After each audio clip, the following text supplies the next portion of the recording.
Informasi lainnya pemirsa, selama ini musik hadir di setiap sudut, seperti di kafe, restoran, hingga pusat perbelanjaan. Untuk memeriahkan suasana atau sekedar teman mengopi, namun kini pemutaran musik resmi dikenai tarif royalti.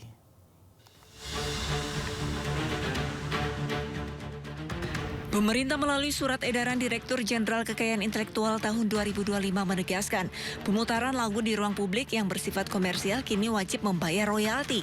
Artinya, musik yang diputar untuk menarik pengunjung tidak lagi gratis. Untuk kafe dan restoran, royalti ditetapkan sebesar Rp120.000 per kursi per tahun. Angka ini terdiri dari hak cipta dan hak terkait masing-masing Rp60.000. Pub, bar, atau bistro dikenakan tarif lebih tinggi, yakni Rp360.000 per meter persegi, yang dibayarkan sekali setahun. Sedangkan diskotik atau klub malam dikenakan royalti hingga Rp430.000 per meter persegi per tahun. Tak hanya itu, bahkan untuk seminar atau event biayanya bisa mencapai Rp500.000 per hari.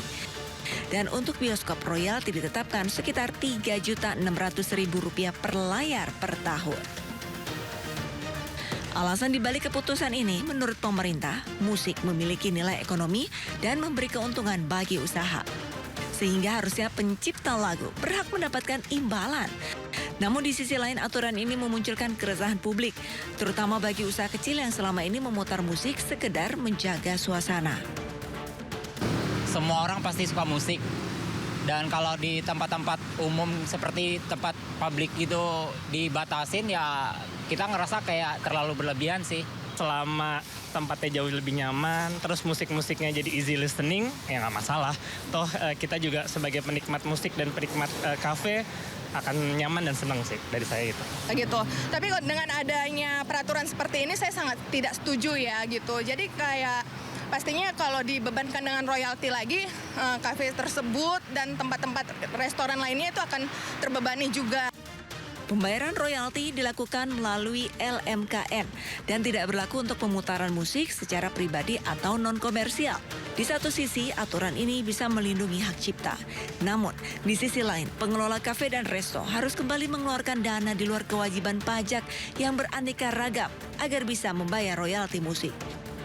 Tim Liputan, Ainis melaporkan. Pemirsa, Kiai Amal Fatullah Zarkasi, salah satu pimpinan Pondok Pesantren Gontor Probolinggo, berpulang pada Sabtu sore. Sebelumnya, Kiai Pondok Pesantren terbesar di Indonesia ini sempat menjalani perawatan di rumah sakit.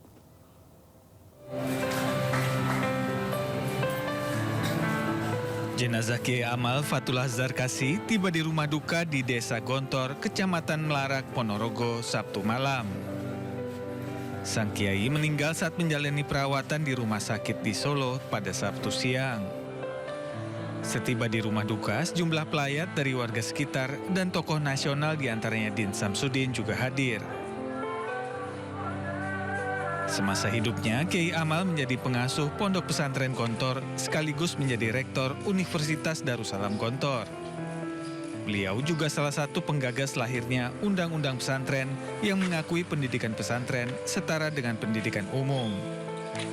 Beliau adalah pimpinan pondok ya, kelima, maksudnya periode kelima, dan beliau mempunyai perhatian yang sangat besar terhadap universitas. Ini menunjukkan satu kemajuan bahwa pesantren-pesantren sekarang sudah mulai memikirkan tingkat perguruan tinggi, karena SDM bangsa ini memerlukan SDM keluaran dari universitas.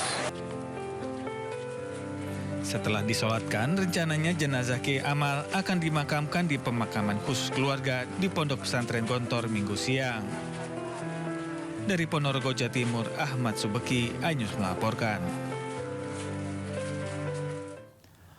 Pemirsa, Pratu Farhan Sauki Marpaung diduga tewas dianiaya oleh seniornya. Sindot Today akan segera kembali, tetaplah bersama kami.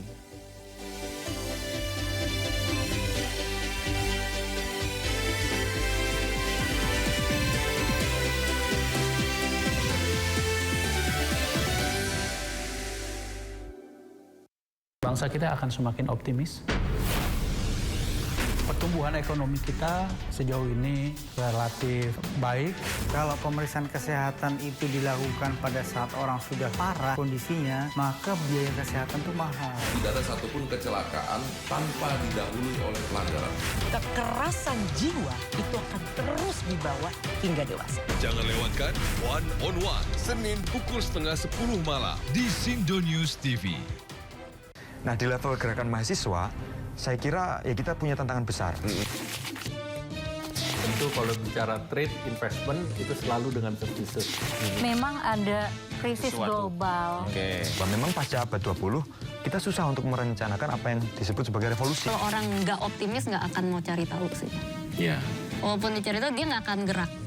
Bersama narasumber yang kredibel, to the point aja. Jumat pukul 9:30 malam di Sindo News TV. Sumber berita.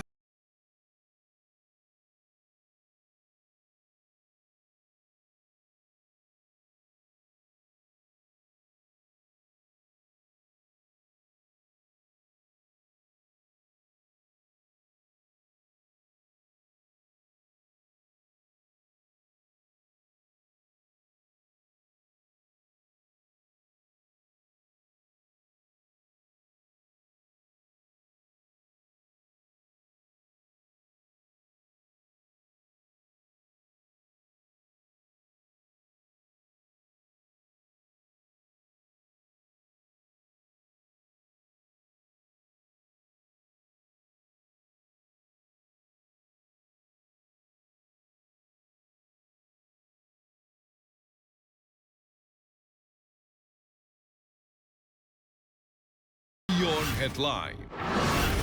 Program berita teraktual prime time Anda.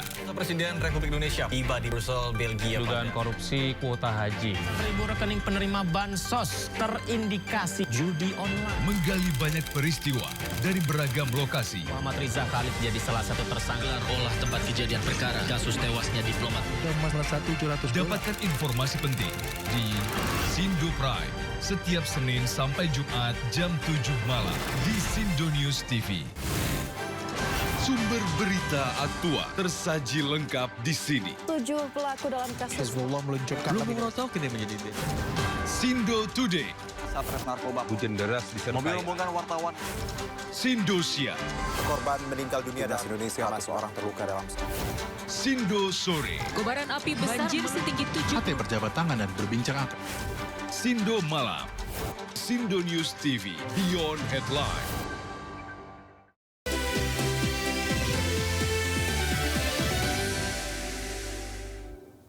Terima kasih Anda masih bersama kami di Sindo Today bersama saya, Nata Arman. Pemirsa, polisi menangkap terduga pembunuh bocah berusia 9 tahun anak politisi PKS di kota Cilegon, Banten. Pelaku merupakan spesialis pencurian pada rumah-rumah mewah.